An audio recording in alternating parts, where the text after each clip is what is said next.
요한계시록 19장 1절에서 5절까지 제가 여러분들에게 읽어드리겠습니다. 이 일 후에 내가 들으니 하늘에 허다한 무리의 큰 음성 같은 것이 있어 이르되 할렐루야, 구원과 영광과 능력이 우리 하나님께 있도다. 그의 심판은 참되고 의로운지라. 음행으로 땅을 더럽게 한 큰 음녀를 심판하사 자기 종들의 피를 그 음녀의 손에 갚으셨도다 하고, 두 번째로 할렐루야 하니 그 연기가 세세토록 올라가더라.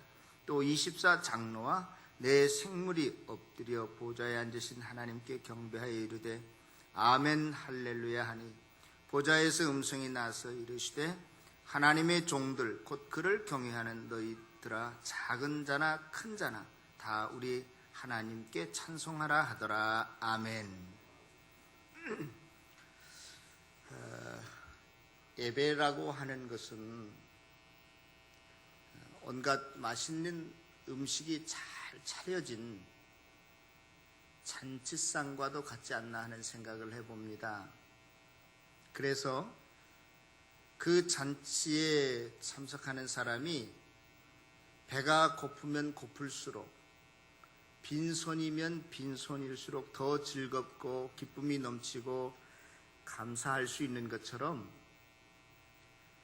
이 시간 우리의 심령이 배가 고프고 빈손으로 나왔지만 이 시간 이 예배를 통해서 우리의 심령이 기쁨과 감사가 넘치고 하늘의 위로와 평안과 또 복을 받는 시간이 되어지기를 바랍니다.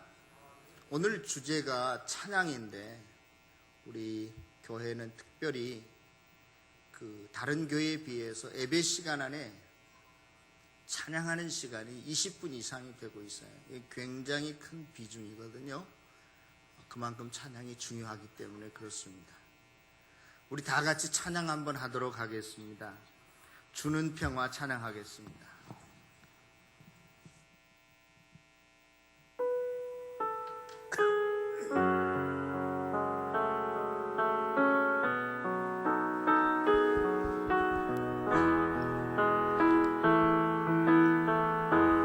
주는 평화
믿는 하나님은 어떠한 하나님이냐면 시편 22편 3절에 보면 찬송 중에 거하는 하나님이다 그랬어요.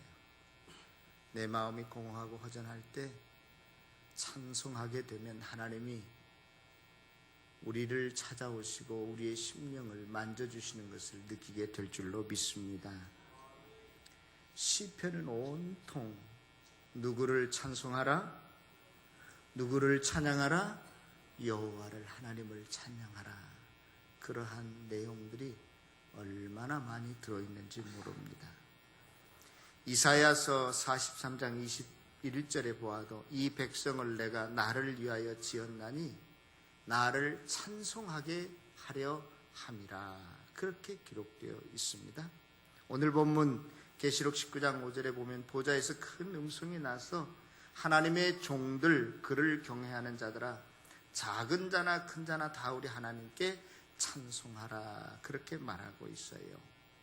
이 찬송이라고 하는 단어는 우리말 국어사전에 찾아보니까 크고 또 아름답고 훌륭한 것을 이렇게 기리는 것이다. 그렇게 정의가 되어 있어요. 그러나 성경적인 찬송이라고 하는 것은 단순한 우리말 사전에 들어있는 그러한 뜻을 넘어서 모든 피조물들이 인간뿐만이 아니라 시편에 보면 산들아 여호와를 찬양할지어다, 또 낮과 밤아 여호와를 찬양할지어다, 봄, 여름, 가을, 겨울 모든 주기들, 모든 이 땅에 있는 피조물들아 여호와를 찬양하라. 그렇게 말하고 있거든요.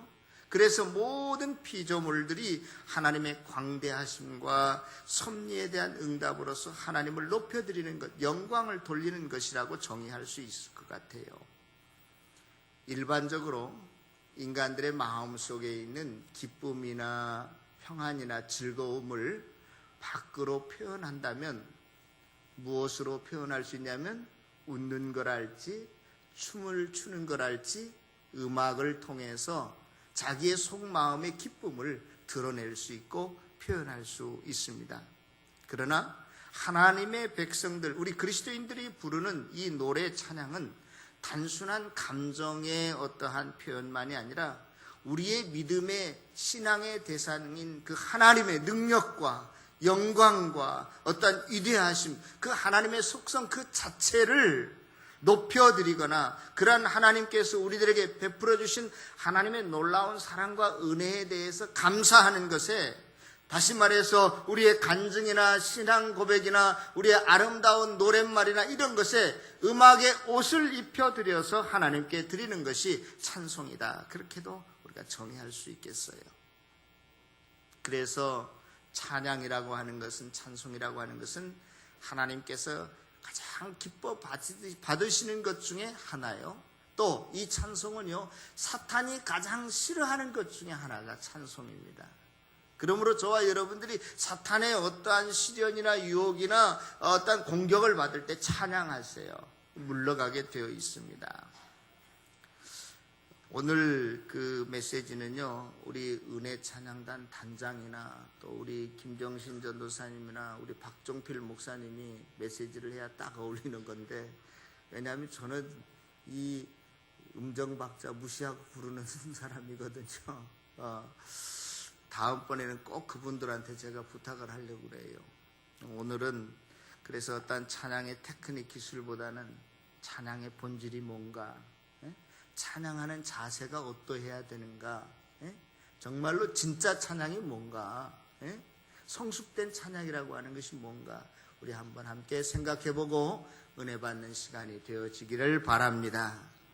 자, 오늘 본문에 보면 19장 1절에 보면 이 일 후에 그렇게 기록되어 있는데요, 오늘 본문 이 요한계시록 19장 앞에 있는 17장과 18장은 어떠한 내용이 기록되어 있냐면, 하나님을 대적하고 교회와 성도들을 핍박하고 또 자기네들은 절대로 무너지지 않을 것이라고 호언장담하던 큰 음녀 바벨론에 대한 하나님의 심판과 멸망이 기록되어 있어요.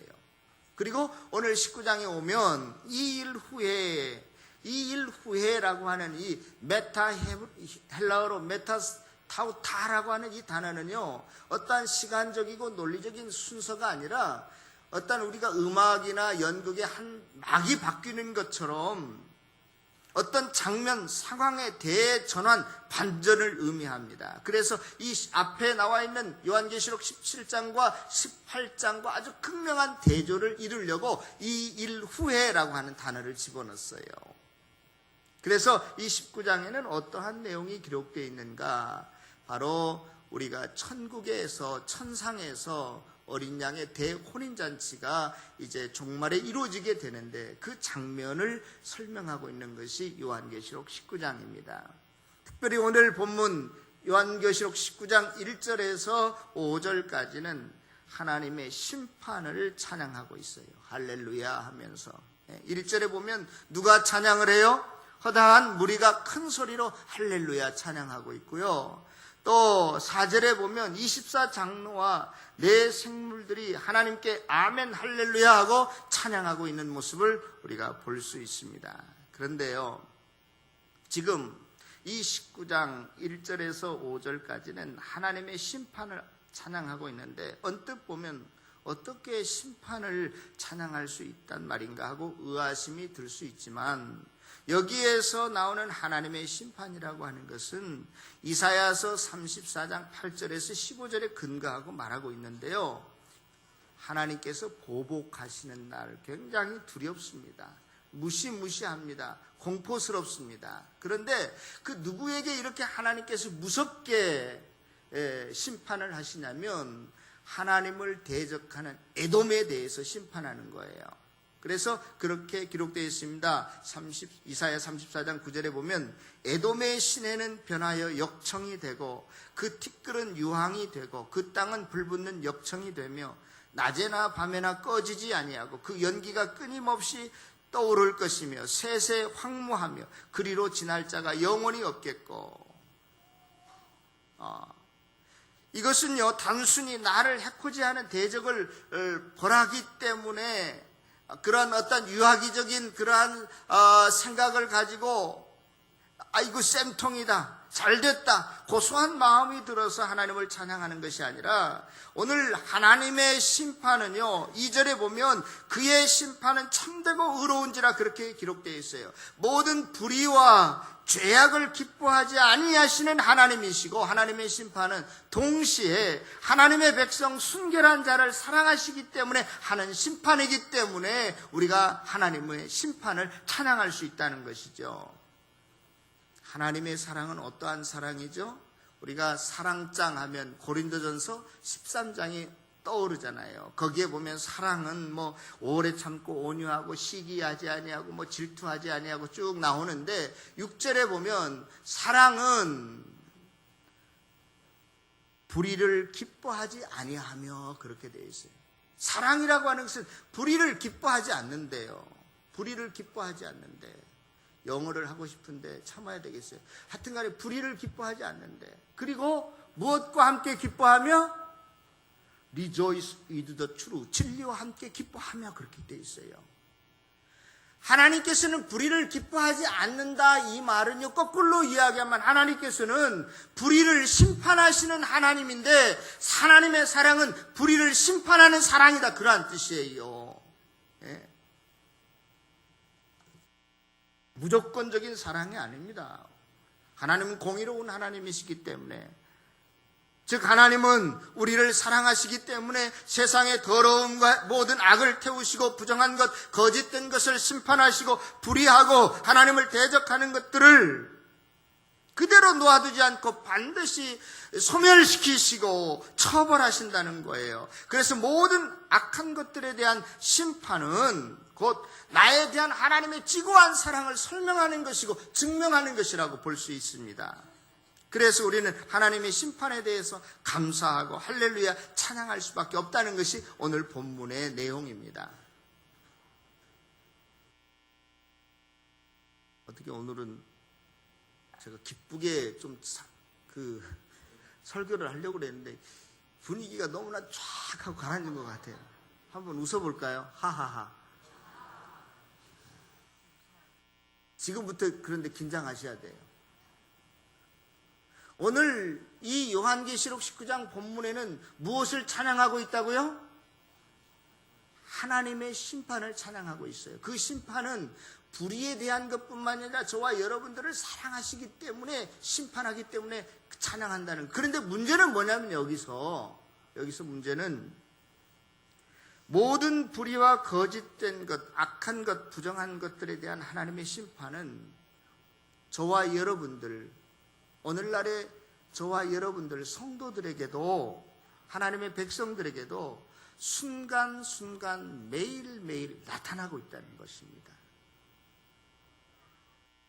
요한계시록 17장 18장에 하나님을 대항하고 하나님을 부정하고 하나님의 교회를 핍박하고 믿는 사람들을 어렵게 만드는 그 사람들만 하나님께서 심판하시는 것이 아니라 오늘날 저와 여러분들에게도 하나님의 심판은 하나님의 백성들에게도 여전히 계속 진행되고 있다는 거예요. 왜냐하면요, 우리가 하나님을 믿는 사람이 되었지만 우리의 애사람, 애성품은 아직도 우리 안에 남아있어서 하나님을 대적하는 불의한 사람들처럼 때로는 우리가 부정과 죄에 합류하고 육신을 탐하고 더러움 속에 있기 때문에 하나님께서 악과 세상 사람들을 심판을 해서 그들을 소멸하고 어려움을 당하게 하듯이 저와 여러분들에게도 때로는 쓰리고 아프고 고통스럽고 마치 불 속에 있는 것처럼 현실의 어려움 속에, 고난 속에 있게 되는데, 과연 저와 여러분들도 그런 상황에서 정말로 찬송할 수 있겠느냐? 이것이 오늘 본문의 어떠한 문제를, 본문의 핵심을 풀어가는 핵심적인 질문이고, 여기에 대한 답이 오늘 메시지의 핵심일 것 같아요. 하나님께서는 대적들을 분명히 심판하시지만, 그러나 오늘날 하나님의 백성인 저와 여러분들에게도 이 죄앗의 씨앗이 남아있어서, 애성품이 남아있어서 세상을 보면 그것과 타협하고 싶고 불의와 합하고 우리가 부정한 일을 하기 때문에 때로는 우리의 현실 속에 하나님의 심판의 모양과 비슷한 고난과 고통이 임하게 된다는 거예요. 그럴 때 우리가 정말로 하나님을 향해서 찬송할 수 있겠는가? 오늘 이 문제를 좀 제가 여러분들에게 설명드리기 위해서 빌립보서 1장을 좀 여러분들에게 말씀드리려고 합니다. 빌립보서는요, 바울이 감옥에 갇혀 있을 때 빌립보 교회, 교우들의 소식을 듣습니다. 어떤 소식을 듣냐면, 과거에 이 빌립보 교회를 바울이 개척해서 세웠는데 빌립보 성도들 중에 어떤 사람들은 바울이 감옥에 들어갔다는 소식을 듣고, 아이고 쌤통이다, 그놈 잘난 척 하더니만 드디어 감옥에 들어갔구나, 자기가 무슨 사도 중에 뭐 큰 자라고 우기더니만 하나님이 한때는 그를 사용하셨을런지 모르지만 이제 버렸나 보구나, 바울의 시대는 끝났다, 이렇게 바울에 대해서 모함하고 무시하고 악평하는 자들이 있었어요. 또 반면에 우리 교회를 개척한 그 바울 선생님이, 위대한 분이 감옥에 들어가시다니, 이거 우리가 바울 선생님이 하셔야 될 일을 더 열심히 해야 되겠다. 그래서 더 열심히 교회에 나와서 기도하고 하나님 앞에 예배하고 복음을 담대히 전했어요. 그리고 바울 선생님을 위로했습니다. 자, 이러한 그 똑같은 교회 안에 성도들인데도 이렇게 두 부류로 갈라져 있었어요. 한 사람은 바울을 더 힘들게 하고 어렵게 하는 사람들이 있었고, 한 사람들은 바울을 위해서 더 염려하고 기도하고 걱정해주는 사람이 있었어요. 이 소식을 듣고 쓴 편지가 빌립보서이거든요. 그래서 그러한 빌립보 교회의 상황을 전해들은 바울이 이렇게 이야기합니다.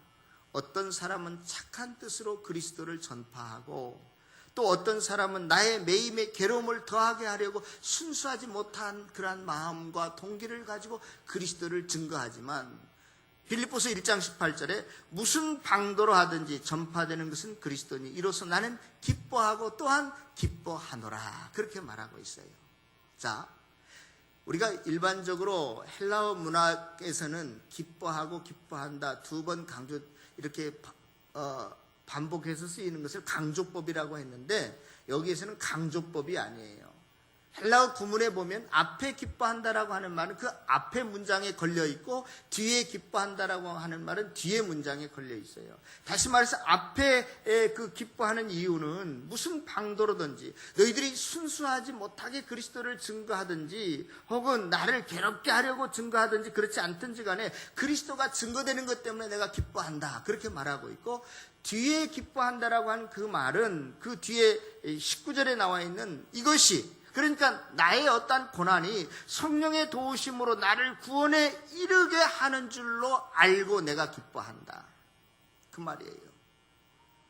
내가 지금 현실의 이 상황을 보면 도저히 힘들고 어렵고 나도 똑같이 죽을 맛인데, 그러나 이 고난이, 이 어려움이 나의 구원에 이르게 하는 줄로 알고 내가 기뻐한다 그렇게 말하고 있어요. 여러 신학자들은 바울이 갇혔던 로마의 감옥을 여러 가지로 설명합니다. 어두침침했던 지하의 감옥이었다. 감옥이라고 하는 것은 지금이나 그 시대의 최하의 상황 아니에요? 먹을 것, 입을 것 없는 건 너무나 당연한 거죠. 힘든 것 두말할 필요도 없었고요. 심지어는요, 그 로마의 바울이 갇혔던 감옥은 어떤 감옥이었냐면, 만조 때, 민물 때는요, 감옥 안에 물이 차가지고 썰 때 이렇게 들어가지고 목까지 찼다는 거예요. 그리고 썰물 때는 싹 물이 빠져나갔다는. 그러니까 그 감옥 바닥이 항상 어떻게 됐겠어요? 축축하고 눅눅했겠지요. 옷은 다 젖었겠지요. 아주 최악의 상황을 만들어 놓은 거예요, 감옥을. 그러한 감옥에서 아주 비위생적인 환경에서, 그래서 신학자들은 거기서 바울이 병들어 죽지 않은 것만 해도 다행이다 이렇게 이야기합니다. 그런 상황에 있었던 바울이 내가 지금 기뻐하고 기뻐한다, 찬양한다 이러한 고백을 어떻게 할 수 있겠는가? 바울은 기뻐하고 내가 그래도 기뻐한다 그렇게 고백하고 찬양할 수 있었던 것을 욥기에서 근거를 들어서 따온 거예요. 빌립보서 1장에 보면 욥은 어떤 사람이었습니까? 동방의 의인이었습니다. 경건한 사람이었습니다. 죄가 없었다는 말이 아니라 다른 사람들보다는 최고로 깨끗하게 산 사람이었다. 그럼에도 굉장히 큰 부자였잖아요. 그런데 하루아침에 그 모든 것 다 잃어버리고 또 자기 자녀들까지도 일순간에 다 잃어버리고, 정말 이보다 더 큰 괴로움이, 또 몸에 악창이 나서 기와장으로 자기 몸을 막 득득 긋고 있었어요. 죄를 뒤집었었습니다. 이 욥이 어려움을 당했다는 소식을 듣고 동방에서 새 친구가 찾아오잖아요. 무엇하러? 욥을 위문하기 위해서. 그런데 와서 보니까 몰골이 많이 아니에요. 욥인지도 처음에는 몰라봤어요. 얼마나 형편없이 변했던지. 그런데요, 욥의 친구들이 위로를 하러 찾아와가지고는 하는 말이, 너 꼬라지를 보니까 하나님은 공의로운 하나님이신데, 죄를 벌하시는 하나님이신데, 너 그 꼴상을 보니까 뭐예요? 너 죄 지은 게 분명하다. 너에게 큰 잘못이 있는 게 분명하다. 너 빨리 회개하라. 도리어 욥의 마음을 어떻게 해요? 긁어놓고 있습니다. 더 힘들게 합니다. 그러니까 욥이 13장 15절 16절에서 그렇게 말하면, 그래 정말로 하나님이 나를 죽이실 것 같구나. 나는 이제 소망이 끊어졌다. 그러나 하나님 앞에 서면 내가 행위를 그대로 아래를 터인데 경건하지 않는 자는 그 하나님 앞에도 이르지 못하나니 이것이 고난이 나의 구원이 되리라. 그렇게 친구들한테 이야기합니다. 네?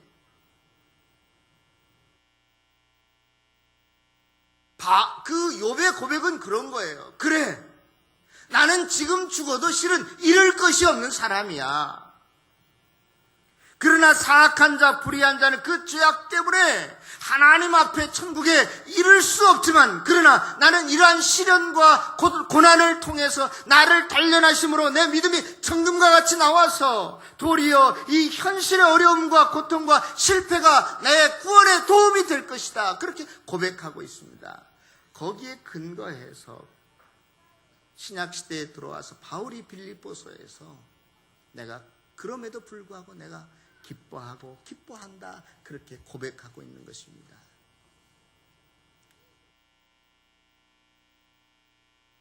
빌립보의 어떤 교우들은 바울을 비방하고 험담하고, 그리고 내가 지금 심히 고통스럽고 힘들고 어렵게 지내는 것을 도리어 더 고소하게 여길지 모르겠지만 바울은 천만에 나는 도리어 기뻐하고 있단다. 바울을 고소하는 사람들에게 그렇게 말하고 있어요. 이런 것이 고통이 내 안에 있는 모든 불순물을 빼내고 나의 구원에 도움이 되기 때문이야. 바울은요, 어떤 의미에서 빌립보 교회 앞에서는 당당해질 수 있고 자랑할 만한 것이 있었어요. 빌립보 교회가 어떻게 세워졌다고요? 귀신 들려 점치는 자 고쳐줬는데 그것 때문에 그 감옥에 들어가게 되잖아요. 그런데 막 밤중에 바울과 실라가 빌립보에서 찬송하고 기도하니까 옥토가 흔들리고 옥문이 열리고 채인 것이 다 벗어지고, 그래서 죄수가 도망간 줄 알고 그 간수장이 칼을 빼 자결하려고 하는데, 잠깐만, 우리 도망가지 않았어.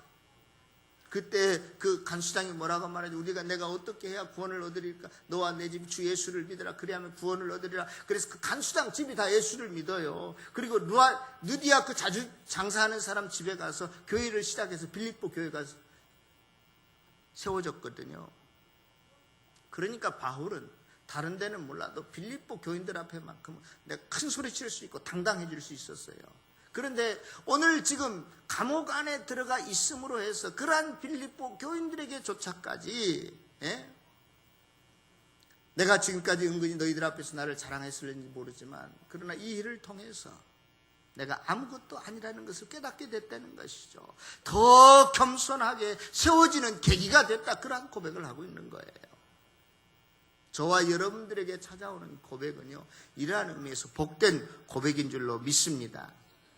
성경에 보면 이러한 비슷한 경우가 여러 가지가 있어요. 다윗은요, 시편 34편 19절에 이렇게 고백합니다. 의인은 고난이 많으나 여호와께서 그의 모든 고난에서 건지시는도다. 이 시편 44편은요, 어떠한 배경을 하고 쓰여졌냐면 사무엘상 21장이 배경이 된 시예요. 거기에 보면 다윗이요, 사울을 피해 다니다가 도저히 피할 곳이 없어서 가드 땅으로 피신에 들어가게 됩니다. 그런데 그 가드 땅 왕은 아기스 왕이라는 사람이었거든요. 그러니까 이제 그것을 안 신하들이, 아기스의 신하들이 그 다윗을 체포해다가 아기스 왕 앞에 갖다 세우면서 이렇게 말합니다.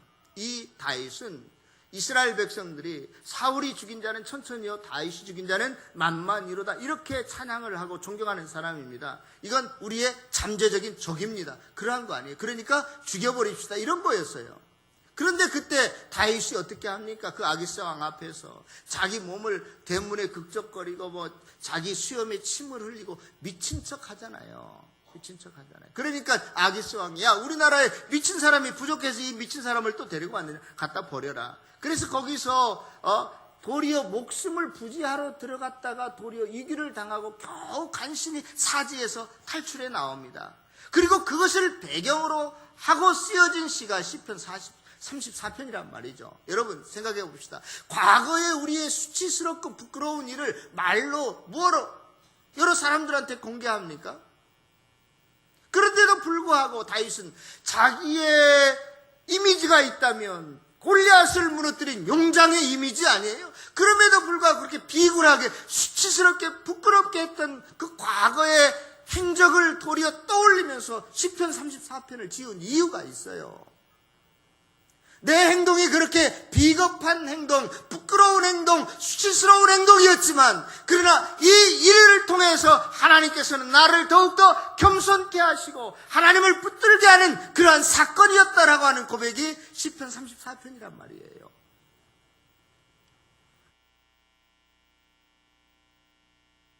사랑하는 성도 여러분, 우리가 분명히 알아야 됩니다.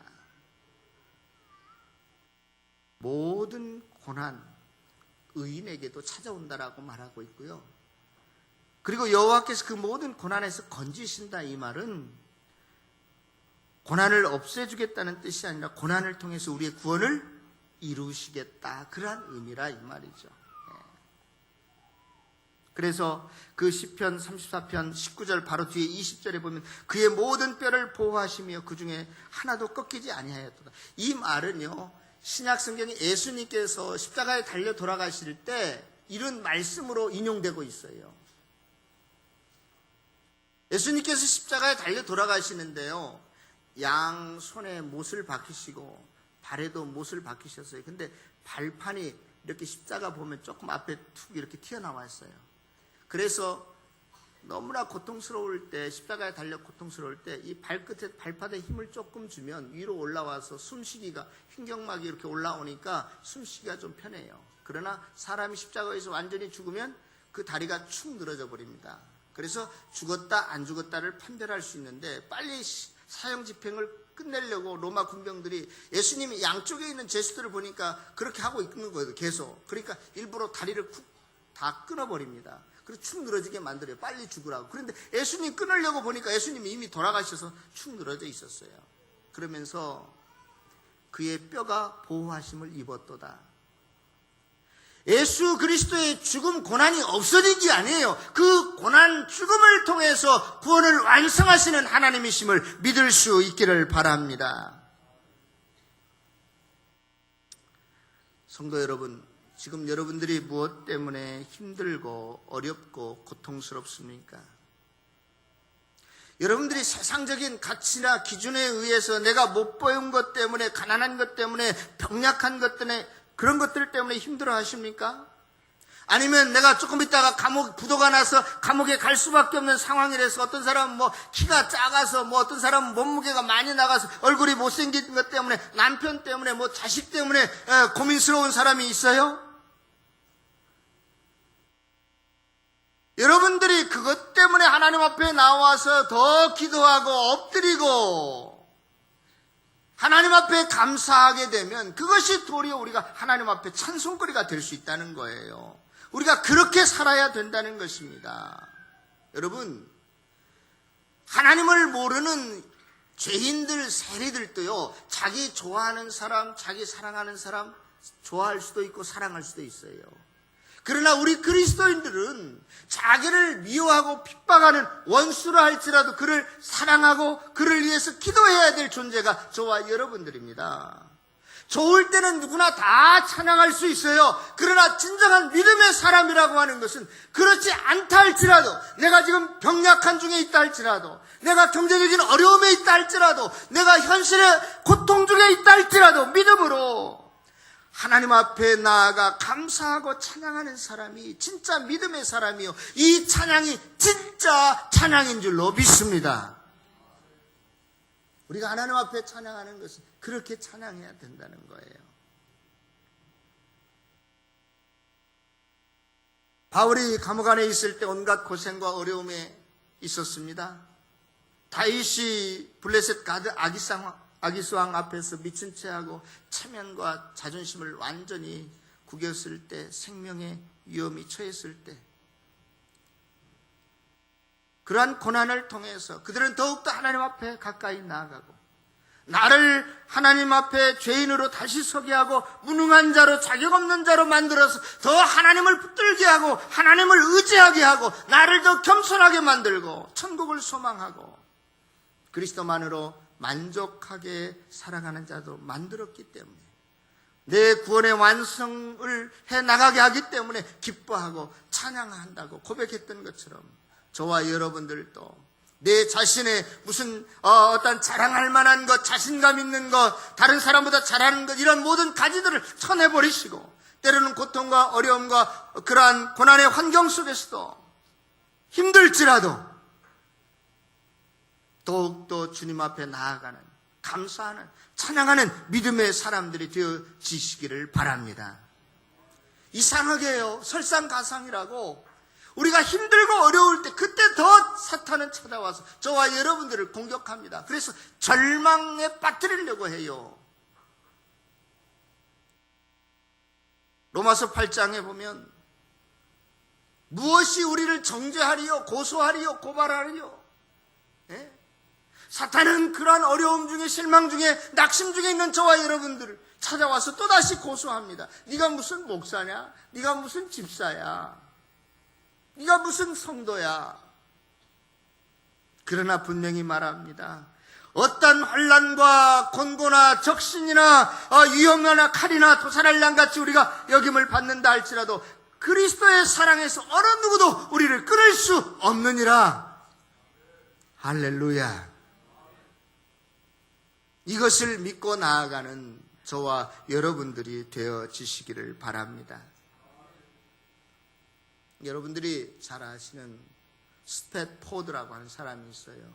찬송가를 지은 사람인데요. 그 사람은 화재를 4번이나 맞이해서 당해가지고 완전히 알거지가 됐어요. 그리고 아내하고 4딸이 있었거든요. 예? 그런데 그 4딸마저 대서양을 건너오다가 그만 풍랑을 만나서 모두 다 죽었어요. 그리고 이 스팻포드가 너무너무나 사랑하는 딸들이 보고 싶어 하니까 일부러 그 배를 타고 그 항로를 따라서 그 침몰된 그 배가 그 자기 딸들이 빠져 죽은 그 바닷가를 지내면서 지은 시가 있어요. 찬송이 있어요. 이게 무슨 찬송인 줄 아십니까?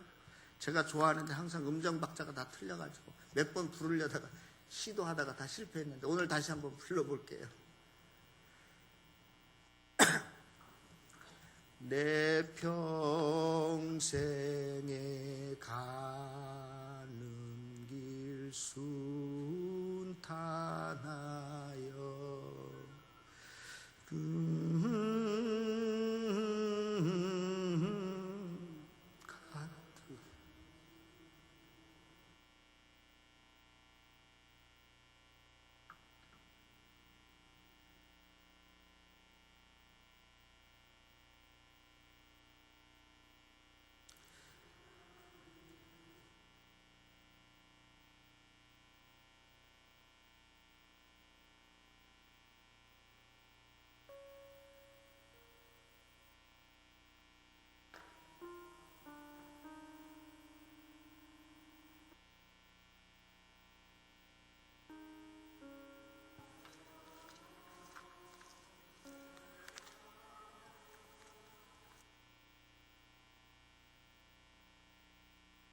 인생의 가장 힘들고 어려운 상황 속에서 내 영혼이 평안합니다.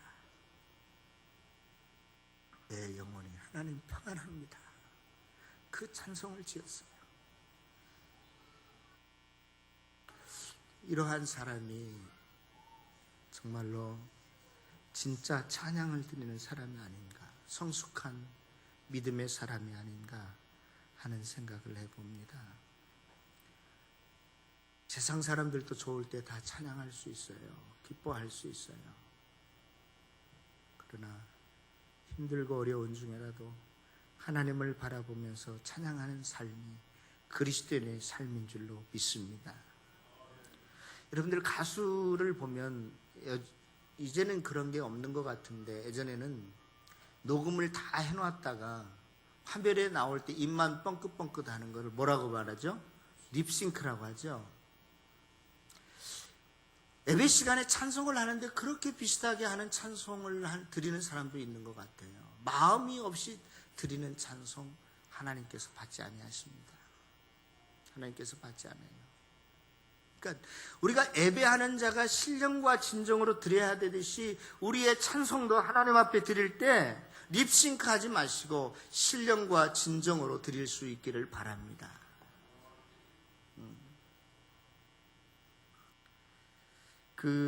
여러분들 유명한 빌리 그레임 목사님을 따라다니면서 빌리 그레임 목사님이 설교하시기 전에 먼저 나와서 특송을 해서 모든 그 군중들의 마음을 열게 한 사람이 있어요. 조지 슈아라고 하는 성악가인데요. 50년 동안 빌리 그레임 목사님과 함께 동행했습니다. 그런데요, 그는 나이가 드니까 어쩔 수 없이 성량이 점점 쭈그러들었다고 했나? 뭐라고 해야 되죠? 하여간 예전보다 못하게 된 거예요. 그런데요, 그는 나이가 들면 들수록 그의 성량은 작아졌지만 온 군중들에게 믿음의 영적인 영향력은 더 크게 발휘했다고 합니다. 제가 왜 이 이야기를 하는 줄 아세요? 우리 연세 많이 드신 할머니, 할아버지들, 나는 음정박자 못 맞춰서 못하겠어. 그런 거 없어요. 제가 미국에 가서도요, 뭐 세들백 교회니 뭐 일로 크릭 처춘 이런 데 가봤더니요, 우리 교회 할머니 할아버지 같은 분들이 똑같이 계시더라고요. 찬송하는데 그분들도요 못 따라서 하더라고요. 그런데 그 가사만 보고도 너무너무나 은혜 넘치는 이 모션을 취하는 거예요. 신령과 진정으로 드리는 그 찬양을 하나님께서 받으시는 것입니다. 믿습니까? 네.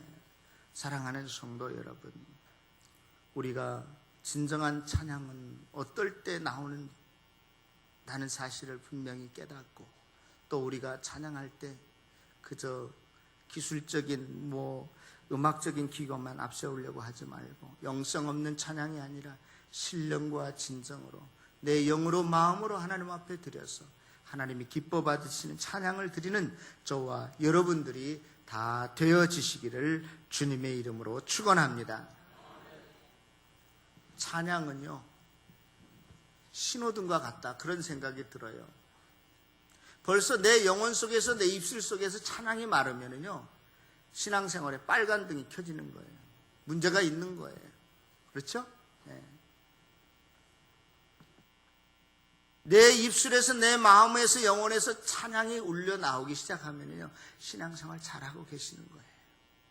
여러분들 힘들고 어려울 때일수록, 슬플 때일수록 믿음으로 찬양하는, 그리고 이 예배 시간에 우리가 드리는 그 찬양, 정말로 하나님 앞에 드리는 찬미의 제사가 드리도록 온 마음과 정성을 항상 다해서 드리는 저와 여러분들이 다 되어지시기를 주님의 이름으로 부탁합니다.